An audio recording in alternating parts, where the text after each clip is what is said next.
தற்போதைய அண்மை செய்தியை பார்க்கிறோம். நேற்று 13 பள்ளிகளுக்கு இமெயில் மூலமாக வெடிகுண்டு மிரட்டல் விடுக்கப்பட்ட விவகாரம் தொடர்பான வழக்கு தற்போது மத்திய குற்றப்பிரிவுக்கு மாற்றப்பட்டிருக்கிறது.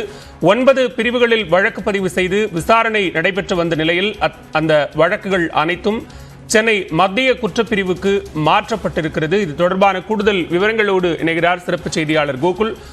விவரங்களை பதிவு செய்யலாம்.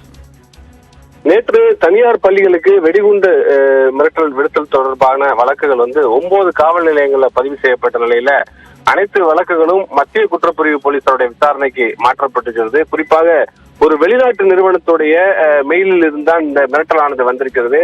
அந்த நிறுவனத்தை தொடர்பு கொள்ள தற்பொழுது ஒரு சென்ட்ரல் ஏஜென்சியுடைய உதவியை நாட வேண்டியிருப்பதால் அனைத்து வழக்குகளும் மத்திய குற்றப்பிரிவு போலீசாருடைய விசாரணைக்கு மாற்றப்பட்டிருக்கிறது. சைபர் கிரைம் போலீசார் இந்த விசாரணையை தொடங்கியிருக்காங்க. இந்த எங்கிருந்து யார் மூலம் இந்த மெயில் மிரட்டலானது வந்திருக்கிறது என்பது குறித்து விசாரணை தற்பொழுது தீவிரப்படுத்தப்பட்டிருக்கிறது.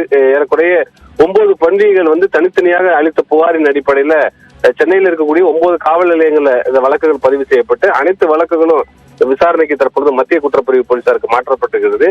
சைபர் கிரைம் போலீசார் முதற்கட்டமாக அந்த வெளிநாட்டு நிறுவனத்தின் மூலம் வந்த மிரட்டல் மெயில் குறித்து விசாரணையை தொடங்கியிருக்காங்க. பாலா,